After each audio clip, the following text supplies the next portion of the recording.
Having strategically made the decision that we were not going to go into the south, at least not for a long time, we're going to be a great northern retailer.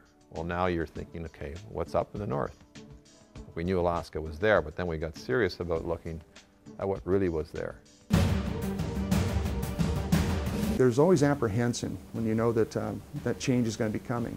But at the same time, those of us that had spent a few years with the company at that time and realized its potential, knew that we would never get to where this company could go without having somebody coming on board that had the systems, the capital, the resources in general that we can use to build the business. We looked at the markets, we checked out the competition, the kind of retailers that were there. Most of the Alaska communities lined up with places that we did business in, so that made us feel like there was a potential fit. I was initially surprised that people considered that I would be a candidate for the job as CEO of Northwest. I wasn't a retailer and didn't quite see myself in that role. Like in every transaction, you tend to find the warts later. Well, we were losing money. The Alaska stores were not doing well. We thought we had to change our game plan there, and we decided that Edward was the one to do it. So Edward came over. He had an open mind to things. He wasn't, Edward at that time was still early in his retail career. He was still learning the business. The tough part of it, the slogging with our competition, getting the strategies right, the right people in the right roles, took about 3 years. And I was fortunate to find two very good people. One, a store operations expert, Dick Hodge, who competed against us but came over to work for us, and Jerry Bittner, who was a very strong merchant and marketing guy. And the two of them were great partners, and then later on with Rex. That was really the leadership that I was able to cement in place that got AC off to the right footing. After those 3 years, the business improved year over year over year for, I think it's like 14 or 15 years. So it's not just stabilized, but it became what it is today, a real preeminent leading retailer in Alaska. We got ourselves on a path that took us to some significant growth and positioned AC to the business that it is today.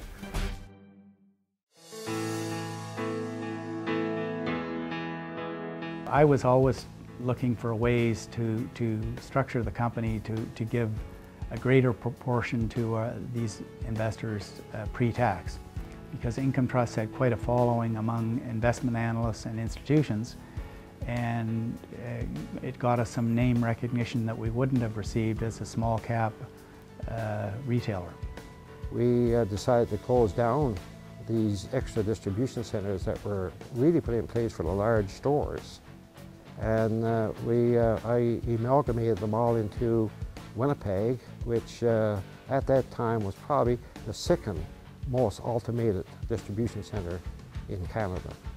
We were brought west in groups. Various groups were coming because we had to close Montreal, we had to close Toronto. And when we arrived, our spouses who also came with us were given employment at the WC as it brought it up and running. So we've got quite a few family connections there, and quite a few people did move. I don't know the exact number, but I think it was over 50. We actually opened up our first food warehouse in Winnipeg in the late 80s and started stocking maybe 1,000 fast-moving SKUs. And that was kind of the impetus of the food marketing group, where we started dealing with suppliers directly, negotiating with suppliers directly, and had a lot more influence in the food business in general. We also started to expand. I think it was probably 92 when we actually added our first category manager and became category managers, and we had brought somebody in from the outside to help our group, and that was really the start of having a food team separate from operations. We were able to bring that retail pharmacy experience to a customer that really has not had that exposure to it, which is pretty rewarding in that way. So, and then on the telepharmacy side, we had a small hospital telepharmacy program that we had started for the Winnebago Health in Moose Factory, and also in Timmins, and that as well we had grown from just those 2 contracts to, I believe, about 12. I could see that in a very short period of time that this company was going to move into and do great things and become a billion-dollar corporation in a very short time. Well, Edward physically returned from Alaska in 1997, but he had never quite left. I mean, he was still part of the overall management committee. He was a director of the Northwest Company during that period, which I think was a clear signal to the company and to outsiders that he was a succession candidate, and that the board and Canadian management valued his input. Well, at that point, the board made me chair of the board, and I continued in that role for another 12 years. Edward is a very independently minded CEO, but he certainly welcomes input and certainly engages it.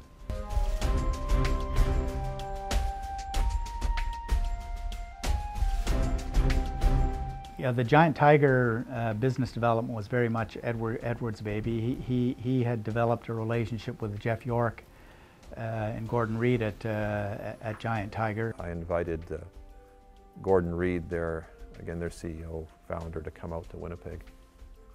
And we drove around Winnipeg and looked at sites, and I thought I had done my homework because I took them around to what I thought were some of the best locations in Winnipeg. These were number one on Regent Lachimojay. It was an empty hardware, I think of an old McDermott's lumber, turned into a fitness studio. And he just said, no, won't work, too busy. The corner was too busy, there's too much retail going on in that corner. And he kind of put thumbs down on a couple more sites, and I thought, well, this isn't going well. I think Winnipeg's a great market for Giant Tiger. First, we tested a store in Thompson, and I think Giant Tiger and us both thought that was a smart thing to do, even though we didn't have a formal agreement in place, but was to just really test this out and see. And I thought if it worked in Thompson, it would work almost anywhere because of the freight costs and the labor challenges in Thompson. And Thompson did really, really well. And the next number of stores did well, and by that time we had signed up our agreement. I'm used to working in mall-type locations where people come to you. So I thought, you know, who would shop at this location? It's a rundown mall for a reason. Well, that wasn't the case. I've never seen an opening like that. We had lineups outside. We had to stop people from coming in. We actually had security stop people and let, 10 in at a time. It was absolutely crazy. Cost You Less was an opportunity that we knew that Edward had been following, and it came up all of a sudden when the company put themselves on the market.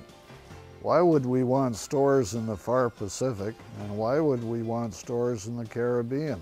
When you serve hard-to-reach shoppers, you do pay attention to anyone else who does something similar.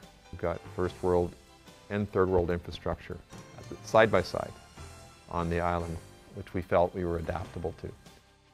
And we started to look at Cost You Less more seriously. It led to us wanting to move forward. Now that we've been part of the Northwest Company, we realized the stability that it brought to our company.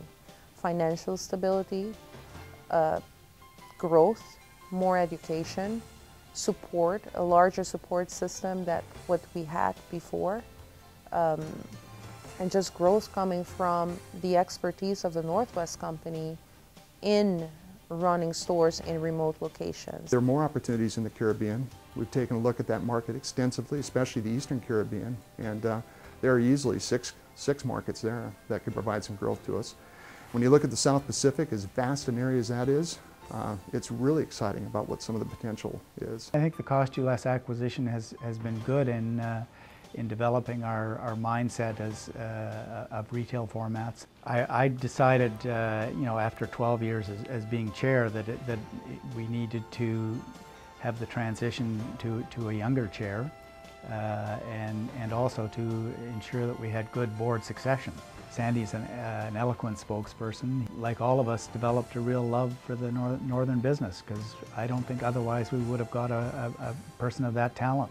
I joined the board, which was a really well-established board, a number of directors who've been on the company's board for many, many years. I was one of the new boys, along with Bob Kennedy, I believe, at the time. And I really spent the first couple of years getting my feet wet, just getting a sense of I didn't in the first meeting know what a SKU was. And I had all these acronyms I had to learn about, which I have, I think, picked up on in the last few years. But several years later, as the board continued to evolve, there was a need when Ian Sutherland decided to retire to replace him as chairman, and a number of the other members of the board asked me if I would be prepared to do it, and I was delighted because I really see this company as being one of the most interesting enterprises in Canada, and I think the word enterprise is a wonderful way to describe the North West Company. Our customer base is the most rapidly expanding sector of Canada, in that the birth rate is higher than it is anywhere else, so there's growth there. I see lots of ability to improve our operations and our core business in northern Canada and Alaska. Literally within the span of my career, I moved from paper and pen to the type of electronic business intelligence and that we have today. I think it's one of the most exciting parts of having worked at Northwest over this period of time is that rapid pace of change. So Northwest has got a couple more years to go on being a more effective retailer, more growth in store. Yet the world doesn't stop, the world doesn't wait. While we get all these internal opportunities and efficiencies right for our customers.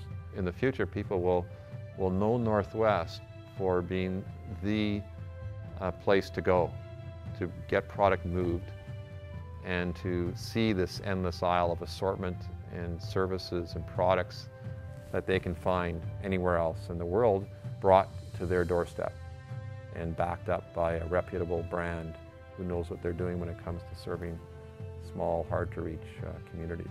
I see us as having a tremendously bright future, and 25 years from now, we're going to look back on this 25-year period and see as much change and as much growth as we've seen in the last 25 years.